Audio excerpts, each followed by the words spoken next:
우리 내면에서 일어나는 마음을 어떻게 조절하면 좋을지 연습하는 담마 테라피 시간입니다.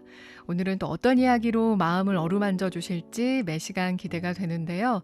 편안한 음성으로 이 시간을 채워주시는 춘천 봉덕사의 범준 스님 모셨습니다. 안녕하세요. 네, 안녕하세요. 한 달 만에 뵈니까 더 반갑습니다. 기다려지고 훨씬 더.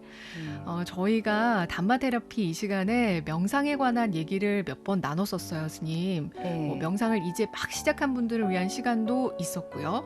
또 자해 명상에 대해서도 얼마 전에 알아봤었는데요.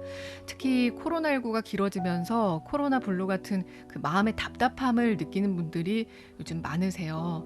이럴 때 보니까 명상이 도움이 많이 된다고 하더라고요. 네. 그래서 오늘은 명상, 그중에서도 대화 명상에 대해서 우리 스님과 함께 얘기를 나눠볼 텐데요. 일단은 스님, 대화 명상은 어떤 건가요?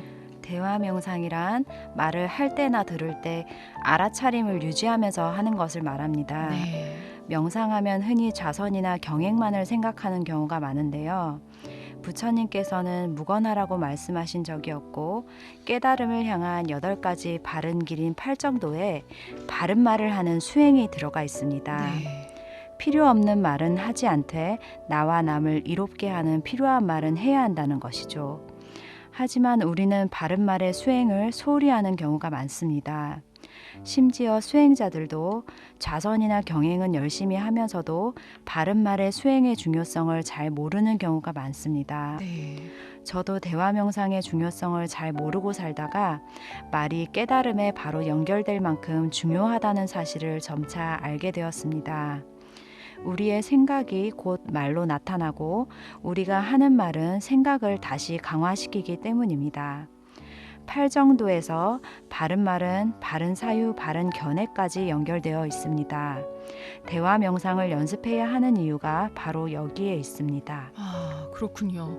저도 스님께서 말씀해 주신 대로 명상하면은 앉아서 하는 좌선이랑 걷기 명상만 생각을 했는데 이 대화 명상이 있다는 게 참 흥미롭습니다. 그렇다면 이 대화 명상이 일반 명상과 다른 점은 무엇일까요? 대화 명상도 일반적인 알아차림 명상과 원리는 같습니다. 예. 자기의 몸과 마음에서 일어나는 현상들을 알아차리면서 말을 하고 듣는 것이죠.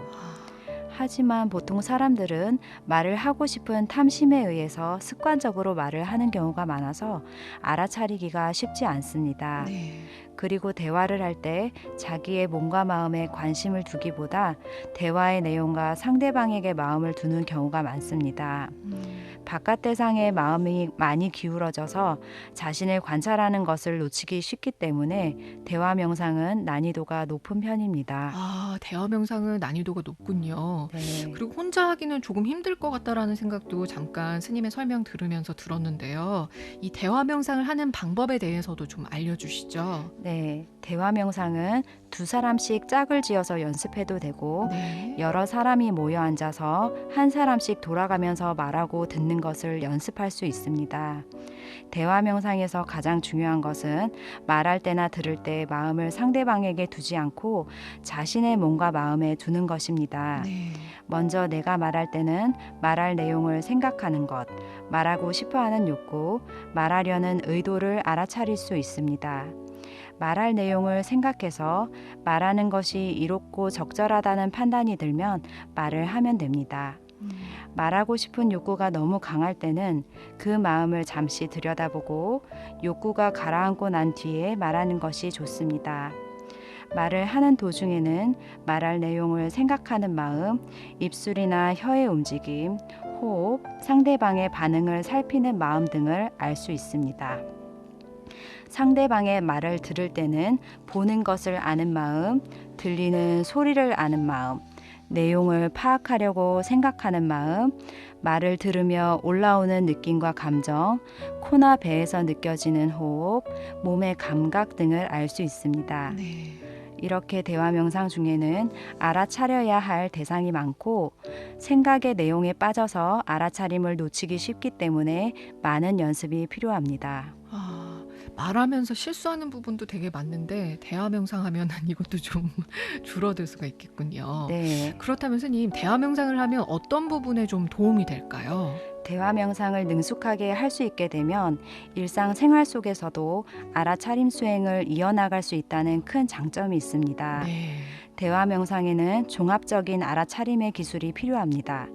생각에 빠지지 않고 알아차림하는 법, 보는 것을 알아차림하는 법, 들리는 것을 알아차림하는 법, 의도를 알아차림하는 법 등 이 모든 것을 익혀야만 대화 명상을 쉽게 할 수 있습니다. 네.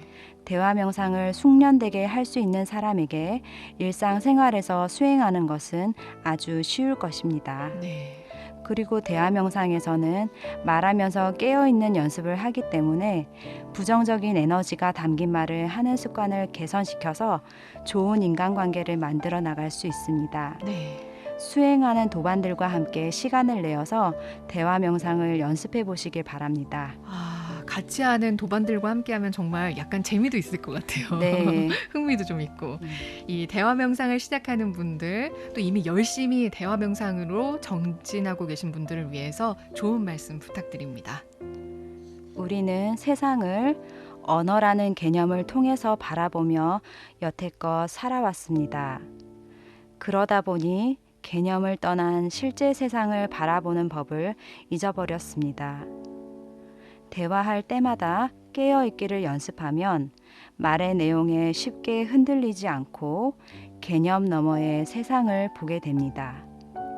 그 세상에는 존재만으로도 이미 충만해서 말이 더 이상 중요하지 않습니다.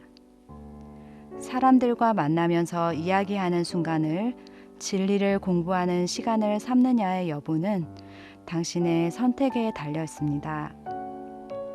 깨어있는 말들이 오고 갈 때 우리 모두가 행복한 공동체가 될 것입니다.